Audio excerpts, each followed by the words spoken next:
It's kind of crazy to think that even now, with satellites mapping pretty much every inch of our globe, there are still these vast, unexplored frontiers right here on Earth.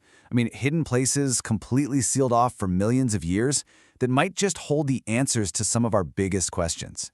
So today, let's dive into one of them.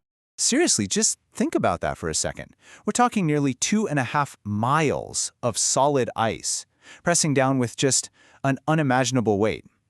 For the longest time, we all just assumed, yeah, nothing could possibly exist under there. But what if we were totally wrong? Okay, so our story kicks off right here, at Vostok Station. It's a Russian research outpost plopped down in the middle of the East Antarctic ice sheet, and let me tell you, it is brutally inhospitable. It's about as isolated as a person can get on this planet, and, oh yeah, it holds the record for the coldest temperature ever reliably measured on Earth. Because directly beneath this frozen wasteland, that's where things get interesting. There's something incredible lying in wait, something that completely changes our understanding of where life can exist. A whole world right there beneath the ice. And this is it, Lake Vostok. It's a massive body of fresh water, one of the largest lakes on the entire planet by volume. And get this, it hasn't had any contact with the outside world for at least 14 million years. Can you even wrap your head around that? It's a pristine, ancient environment, basically a time capsule from a completely different geological era. Now, obviously, scientists couldn't just see it. They found it back in the 1990s by bouncing radar waves through all that ice. And what came back were these ghostly outlines, revealing a liquid body of water about as large as Lake Ontario, completely and totally locked away from the world.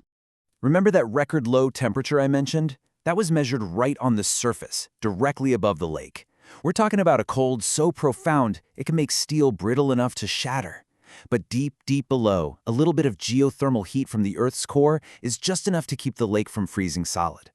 And the conditions inside the lake are just as extreme. The water is under about 350 times the atmospheric pressure we feel at sea level. It's a chilling -3 degrees Celsius, and the only thing keeping it liquid is that immense pressure. And of course, it exists in absolute permanent darkness. So you've got this incredible lost world just sitting there. The next logical question is, how in the world do you get to it? Well, the answer is with a monumental multi-decade effort of engineering and just sheer stubborn perseverance. And as you can see here, this was not a straight shot down. The whole journey was just plagued with problems. Drills would get stuck, they'd lose equipment down the hole, and they had to repeatedly drill these deviated or bypass holes just to keep the whole mission alive. What a nightmare. It was an unbelievably slow and difficult process. They started in 1990. By 1998, they were tantalizingly close, but then everything screeched to a halt. There were real international concerns about contaminating this pristine lake, so the project was put on hold for years. It wasn't until 2011 that they finally got within just a few meters of the liquid water. But here's the really brilliant part.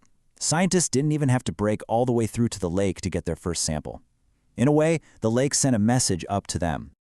So as this massive ice sheet grinds slowly over the top of the lake, some of that lake water actually freezes onto its underside.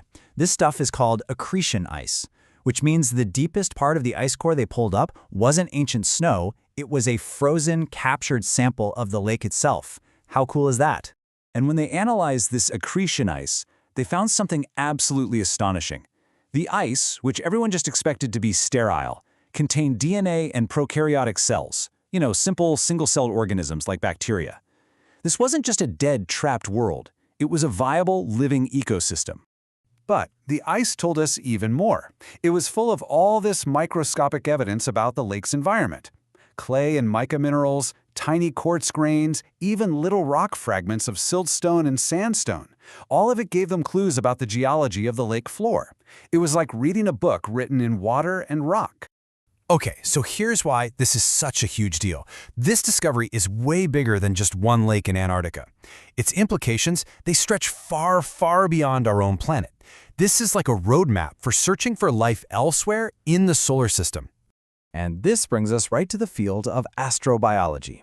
It's the science that asks one of humanity's oldest questions. Are we alone?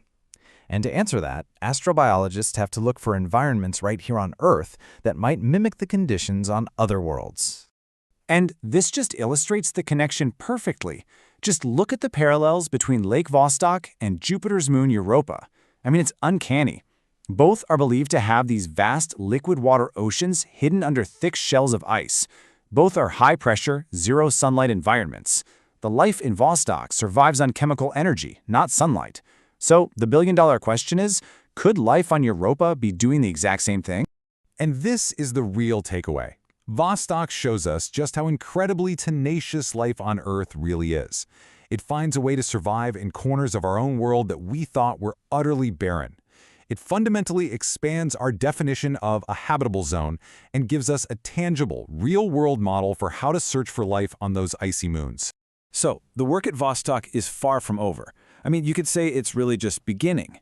But the lessons we've already learned from that ice are completely reshaping the future of space exploration. It's an amazing thought, isn't it? That some of the best clues for finding aliens aren't out in some distant galaxy, but right here, buried deep beneath the ice of our own planet. By exploring our own alien worlds here at home, we're learning what to look for and how to look for it millions of miles away. It really makes you wonder, doesn't it? If life can find a way in a place this extreme, this isolated, and this ancient, where else out there in the cosmos might it be, just patiently waiting to be discovered?